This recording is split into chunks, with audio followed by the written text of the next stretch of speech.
20 minutes to spare, maybe. So I thought I would do a quick stream for the time being, basically state some facts. It's really hard sometimes and it's frustrating, like trying to do this kind of stuff, especially when it comes to boxing content, when you try to explain logic to people, but they don't want to listen because they fixated on hate and hatred towards one person, or they turn on somebody because they say something that they may not like or agree with, and then that's basically it. They quote unquote cancel them or whatever the case may be. They're gonna always be a time where somebody gonna say something you don't agree with. So every time you don't agree with somebody, you back off of them. You basically turn your back on them, or you basically cast them off. And if you look at that, that's the overall reason why black people ain't where we should be, could be, would be, still can be. Because one person may say something we don't agree with, and then all of a sudden, that's it, that's all. Oh, I don't agree with him. I don't like what he said, so I don't want to have nothing to do with him. I don't like, I forget him.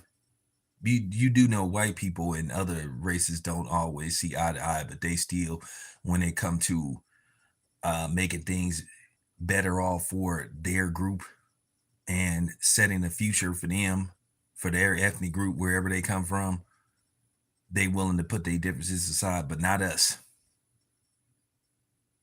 Somebody say something somebody don't like, then that's it. Now, if you a repeat offender and you go out of your way to undermine the overall goal, then fine. Yeah, you should be cast off. You shouldn't be trusted. But I'm laughing at the fact that all of a sudden everybody trying to rally behind Frank Martin, who's resurfaced since basically walking away from, the biggest payday of his career.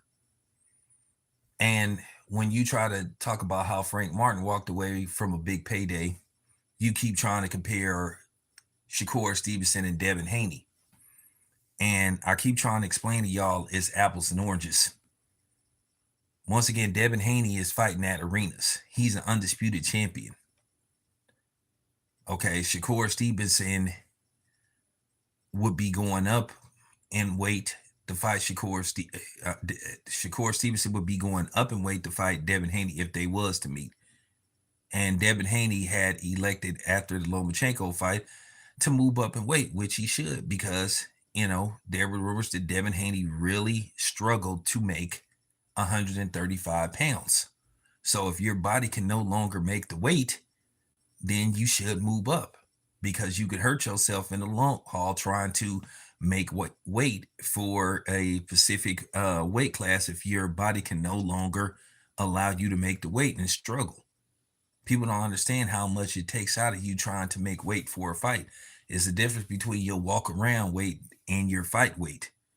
Now, all of a sudden, Frank Martin and resurfaced and started tweeting and laughing. Frank Martin can't laugh at nothing, because at the end of the day, he sitting at home on the couch. He don't even know when he's going to fight again. But when he had a fight date secured, he backed out of it. He let his people back him out of it and talk him out of it. So how you going to sit up there and talk shit about somebody's performance when that could have been you?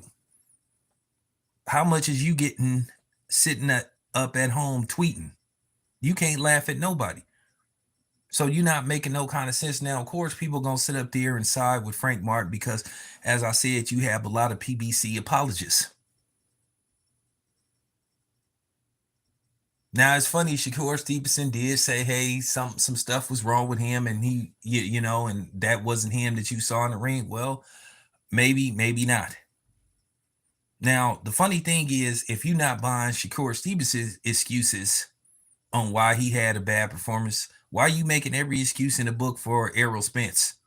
From, him, being cheated and Bud having stacked gloves. You done made every excuse known to the world why Errol Spence lost, but you want people to accept Errol Spence's excuse, which, by the way, Errol Spence ain't the one making excuses. It's his fan base. It's his fanboys. It's his fun boys. So you don't want to hear what Shakur Stevenson has to say, but all of a sudden you want to go out of your way as fanboys to make excuses for Errol Spence. And this is why I don't pay you guys attention. I don't pay a lot of these content creators attention. Frank Martin made with Rivera, he made around $75,000. Then I think his last fight he made over 100,000. This man stood to make at least $1.3 million. And he walked away from that. So how can you sit up there and talk shit about anybody when you walked away from your biggest payday ever and you let the people you let the people affiliated with you screw that fight up? Now at the end of the day, you could have, you could have put your foot down like Steve Fulton did and said, "No, I'm taking this 3 million. Screw you. I'm taking this 3 million." But see, at the end of the day, everybody had their hand in the cookie jar, and stop believing this stuff about, dudes ain't getting a percentage and all that stuff, and that Errol Spence wasn't going to get a percentage. Errol Spence is Frank Martin's promoter. He's signed to Mandel Promotions. So, of course, Errol Spence was going to get a percentage, and then Bob Arum was going to get and then Al Heyman was going to get his piece. So Frank Martin need to look at his team before he's trying to sit up there and talk about somebody else. That's just real talk. He need to look around what's going on in his circle. At the end of the day, you turned down the biggest payday of your career. And you sitting up here trying to talk shit about somebody, you need to look at your people. You need to look at yourself. You're not making no kind of sense. How you gonna sit up there and try to talk shit about somebody, and that could have been you fighting? Now, whether you would have won or not, that remains to be seen.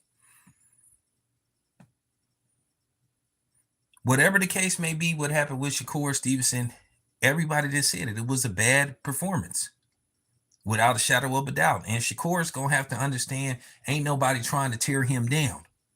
But at the end of the day, people ain't trying to lie to him neither. If Shakur asked me what I thought, I would tell him, hey man, it was a bad outing. You didn't look good. A lot of people were disappointed in what they saw. At the end of the day, there's still people that bought tickets to see that fight. And it just was a bad outing where you had both men that really wasn't trying to do nothing. Now, at the end of the day, you got people saying, well, Shakur Stevenson ran the whole fight, which that's not true.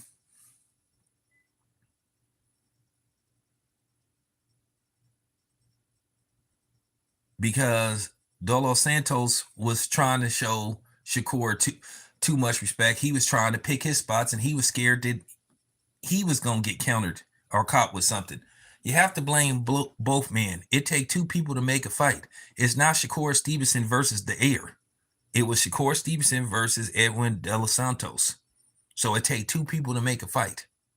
Now, Shakur Stevenson was in there and he charged money for a shadow boxing match, which damn near was almost like a shadow boxing match or a sparring session, or they was shooting a film or something. I have to admit, Creed 3 had more action. You know what I'm saying? The stage, basically the, stage fight, the scripted fight between Michael B. Jordan and Jonathan Majors was more exciting than what you saw this past Thursday. But what I'm trying to do is give you guys a perspective and trying to explain logic to you guys. But it just seemed like you guys don't want to listen to logic. At the end of the day, I know you guys don't like Shakur Stevenson. Some of y'all hate Shakur Stevenson for whatever reason. So you're not going to want to hear logic. You're just going to always have something to say. You're going to make something his fault no matter what. Even when somebody try to explain logic to y'all. And that's what you call having woman tendencies. But I'm just laughing at the fact that Frank Martin is sitting up here talking all this stuff. You need to look at your circle, buddy. You need to look at your circle and ask yourself, why wasn't that me fighting on Thursday? And why don't I have, an X amount of money in my bank account versus whatever I got now? You can't sit up there and say nothing about nobody when you turned down the fight. When you let your people turn down the fight on your behalf, talking about all you wanted was a little extra. I'm going to say this once again. Frank Martin wasn't in no position to ask for X amount of money because, one, Frank Martin was fighting in ballrooms, conference rooms. Okay, he was fighting in conference rooms at the max that sit like maybe 2,000 people. So you was fighting in front of 2,000 people where you could have fought in a full-fledged arena, could have fought in front of possibly tens of thousands of people, and you would have made over $1 million. See, that's the difference. So while y'all keep talking about, well, Shakur turned down Devin Haney, I'm gonna say this once again. I know for a fact that they just briefly talked about it. Devin Haney and Shakur Stevenson wasn't gonna happen anytime in 2023, because a fight like that, based off what these fighters will want for that type of fight, they want to push that fight back, build the fight up so they can make max amount of money. Now, hopefully it doesn't linger on to 2026, or 2027, but it's a fight that they need to build up. Errol Spence and Terrence Crawford took too long to get made. Errol Spence versus Terrence Crawford should have happened possibly early 2021 at best. It lingered on for pretty much 5 years. And then by the time it happened, it was such a one-sided fight. Even Showtime saw, well, why should we do this again, put up money for this again, when the other fight was such a one-sided fight? They felt like they wasn't going to turn a profit in the second fight, and that's really why they wasn't really in,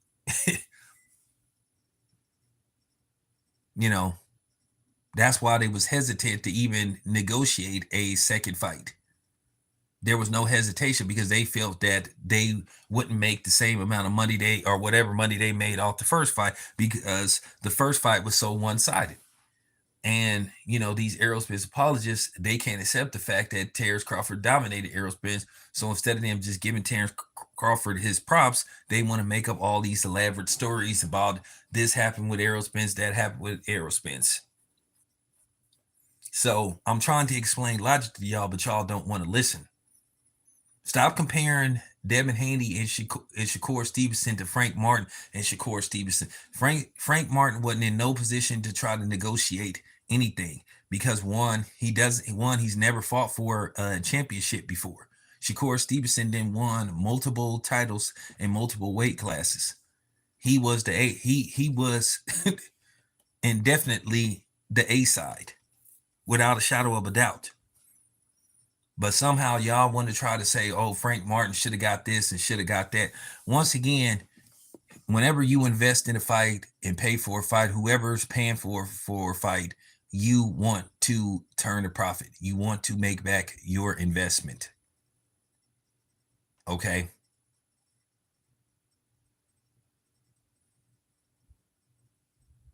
ESPN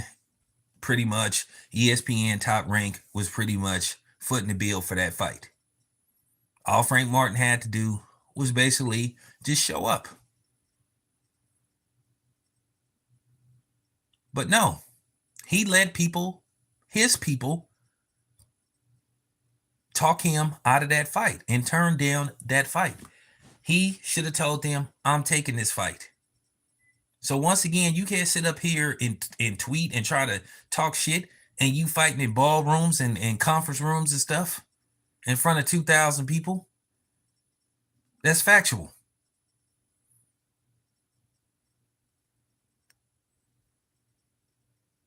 I get tired of trying to explain this to y'all, man. It doesn't matter whether you don't like Shakur Stevenson or not, but I'm just stating the facts. It's laughable that Frank Martin tried to sit up there and tweet anything like you in a position. You ain't in no position to negotiate. It's even worse for you. You ain't in no position to call no shots. Once again, what was your promotional company paying you before you got the opportunity to come across the street? At least Dos Santos took the money. What stopped him? And he probably got less than what you was gonna get, but he took the fight.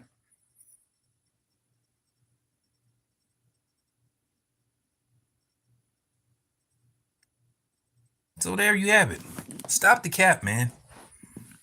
I get tired of explaining logic to y'all. Shakur Stevenson, Devin Haney, apples and oranges. Frank Martin, Shakur Stevenson, that's clearly on Frank Martin and his team. It's funny how you guys love to tell somebody, that's not affiliated with the PBC how much y'all think he should get and how much y'all think he isn't worth, because that's what y'all was telling Terrence Crawford. Y'all trying to tell Terrence Crawford, a dude who was a former undisputed champion, who won multiple belts in multiple weight classes. And then, like I said, we all know why you jumping on the Boots bandwagon. You ain't real Boots fans. You trying to get revenge for Errol Spence through Boots, which means you guys are bandwagon and you're disingenuous and you fake. And I'm going to continue to call you frauds out. You're not real Boots fans. You're hoping that Boots is the newly crowned great black hope that can possibly take down Terrence Crawford. But y'all don't want to hear the fact that Boots had 2 opportunities to fight Terrence Crawford, and basically he didn't want to do it. When Terrence Crawford came a knocking, he didn't answer. So now he's sitting up here trying to talk all this cachet stuff about come get your belt and all this kind of stuff. Look, dude, you was awarded that belt. They gave you that belt. These dudes love to say who somebody they don't like is ducking, and that's all it come down to. They don't like Shakur Stevenson. They don't like Terrence Crawford. That's all it come down to. They don't like Keyshawn Davis. That's all it come down to. But then these are the same dudes that try to talk that pro-black stuff. Oh, it's because they affiliated with Bob Arum, and Bob Arum is this and Bob Arum is that. But then once again, you keep asking this question about Al Haymon. Why is those Al Haymon fighters sitting on the shelf? Why don't they know when they gonna fight again? Why they was going a year and a half, 2 years without fighting, claiming that they was injured and all this kind of stuff? Why is it that things got so bad to where Showtime didn't want to have nothing to do with them? Because obviously they wasn't bringing in the revenue that they was telling us, or at least leaking to certain people that sit up there and suck up to them. So once again, this is just easy. Y'all sitting up here trying to rally behind Frank Martin.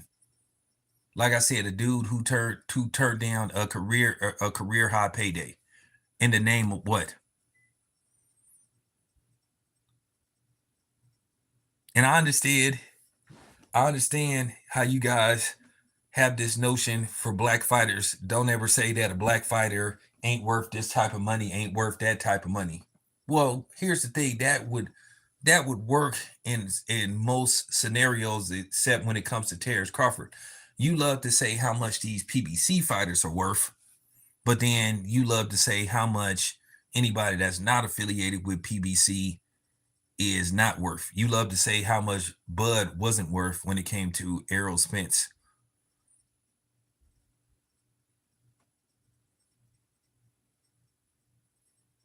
So, like I said, shut up. You guys are frauds. You guys are the real hypocrites. Go back to bed with your non-black or your white wives while you claiming to be pro-black. I'm out. Enough said. Drop the mic on y'all motherfuckers again.